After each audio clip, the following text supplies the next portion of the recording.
Hello students, आज हम लोग इस वीडियो में बिहार बोर्ड का जो 12th का मॉडल पेपर आया है उसके बारे में डिस्कशन करेंगे। तो आइए हम लोग शुरू करते हैं। पहला क्वेश्चन है, वैद्युत द्विध्रुव आघूर्ण एक सदिश होता है जिसकी दिशा है, तो ये याद रखना है, इसकी दिशा ऋण आवेश से धन आवेश की ओर होती है। इसमें वैद्युत द्विध्रुव में दो आवेश होता है, निगेटिव और पॉजिटिव, दोनों का मान सेम होता है, चिन्ह अपोजिट होता है। तो इसमें जो वैद्युत द्विध्रुव आघूर्ण की जो दिशा होती है वो याद रखना है, निगेटिव चार्ज से पॉजिटिव की तरफ होती है। नेक्स्ट, वैद्युत क्षेत्र की तीव्रता का ऐसे मात्रक क्या है? तो वैद्युत क्षेत्र के लिए आप एक फॉर्मूला जानते हैं, E = होता है F/Q। तो इस फार्मूला से हम लोग अगर इसकी यूनिट निकालें तो फोर्स के लिए न्यूटन और चार्ज के लिए कूलम, तो न्यूटन पर कूलम यानी फर्स्ट इसका आंसर सही होगा। अब हम लोग अगले क्वेश्चन की ओर बढ़ते हैं। थर्ड क्वेश्चन जो है, एक कूलम्ब आवेश में कितने इलेक्ट्रॉन की संख्या होती है, यानी इलेक्ट्रॉन की संख्या पूछ रहा है। तो हम लोग जानते हैं, एक फॉर्मूला पढ़े थे, Q = Ne। तो इस फार्मूला से हम n यहाँ इलेक्ट्रॉन की संख्या है, n को मान अगर यहाँ से हम निकालेंगे तो Q/E हो जाएगा, और Q का मान होगा 1 कूलम्ब और E का मान होगा 1.6 × 10⁻⁻19। सभी लोग जानते हैं, और इसको जब आप सॉल्व करेंगे तो आपको बी ऑप्शन आएगा।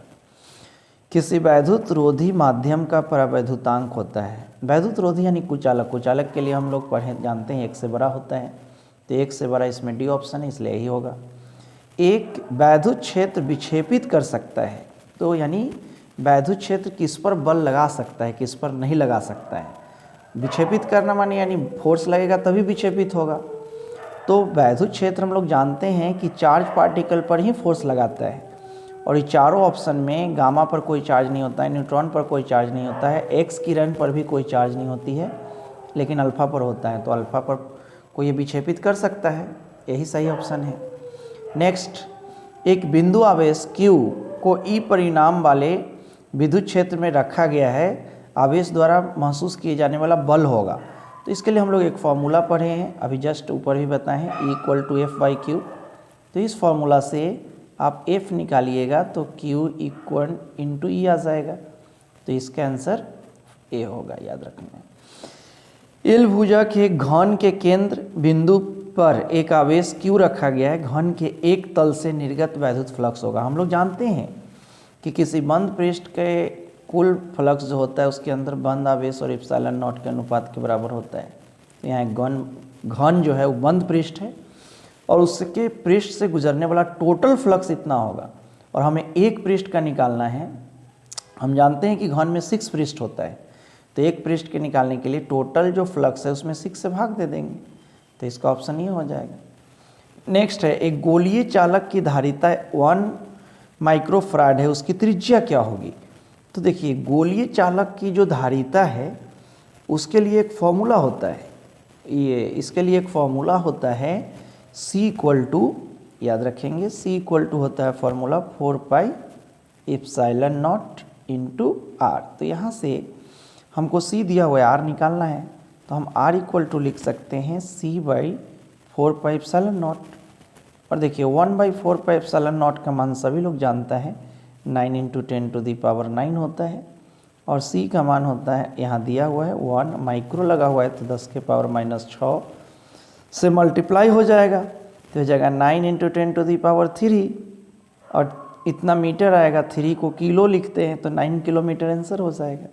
10⁻3 को किलो लिखा जाता है, ये C ऑप्शन में दिया हुआ है, नेक्स्ट पेज में आप यहाँ देख सकते हैं। तो इसकी ऑप्शन थर्ड हो जाएगा C, 9 किलोमीटर। नेक्स्ट है, किसी संधारित्र की धारिता निर्भर नहीं करता है। तो देखिए, प्लेट की आकृति पर तो निर्भर करता ही है, प्लेट के आकार पर भी निर्भर करता है, प्लेट के आवेश पर निर्भर नहीं करता है। नेक्स्ट है कि समान धारिता वाले 3 संधारित्र को पहले समानांतर तथा बाद में श्रेणी क्रम में जोड़ा गया जाता है, दोनों दशाओं में तुल्य धारिता का अनुपात कितना होगा? तो देखिए, श्रेणी समानांतर क्रम के लिए फॉर्मूला हो जाता है इक्विवेलेंट कैपेसिटेंस के लिए NC, और श्रेणी क्रम के लिए हो जाता है C/N। तो इसके अनुपात अगर हम निकालेंगे, यानी CP/CS निकालेंगे, ये CP लिखा है, तो आ जाएगा NC बटा में C/N, तो C से C कट जाएगा और आ जाएगा N² बटा 1, यानी N² इज टू 1, N यहाँ 3 है तो 3 के स्क्वायर इज टू 1, यानी 9:1 आंसर हो जाएगा।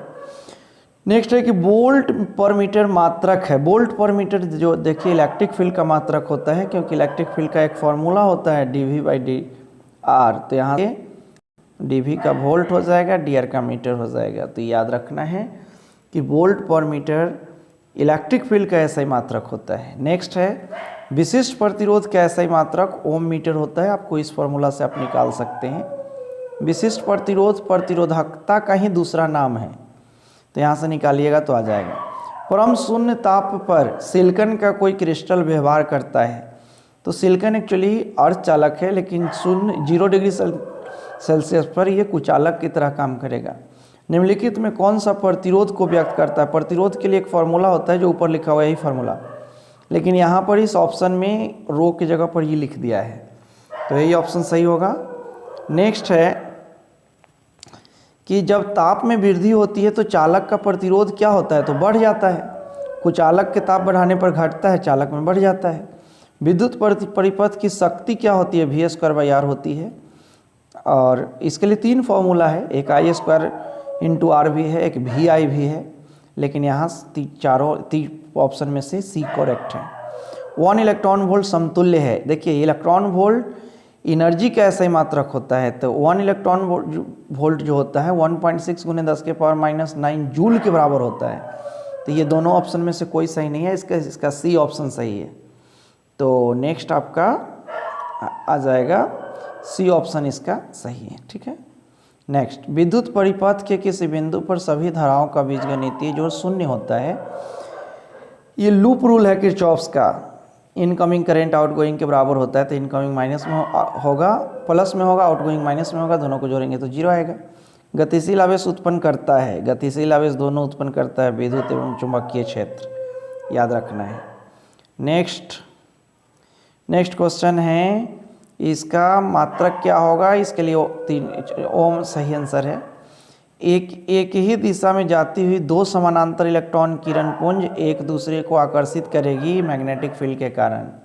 चार्ज के कारण तो विकर्षित करेगा, लेकिन वो गतिशील है तो करंट की तरह काम करेगा, और समान दिशा में जो करंट बहती है वो मैग्नेटिक फील्ड के कारण आकर्षित करती है। नेक्स्ट, निम्नलिखित में कौन सा कथन सत्य है? टाउ बराबर m×b हम लोग पढ़े थे, तो ये सही है। नेक्स्ट, पृथ्वी के चुंबकीय क्षेत्र का ऊर्ध्वाधर घटक 0 कहाँ होता है? तो चुंबकीय निरक्षीय बिंदु पर। विद्युत चुंबक बनाने के सबसे उचित धातु क्या है? नरम लोहा। नेक्स्ट क्वेश्चन है कि परमिएबिलिटी का मान अनुचुंबकीय पदार्थ के लिए 1 से छोटा होता है। उदासीन बिंदु पर BH और B बराबर होती है। लेंज का नियम ऊर्जा संरक्षण के सिद्धांत पर आधारित है, याद रखना है, ठीक है। नेक्स्ट है, इस बार हम इसमें 26 क्वेश्चन तक हम लोग पहुंच गए हैं। नेक्स्ट वीडियो में हम लोग इसके आगे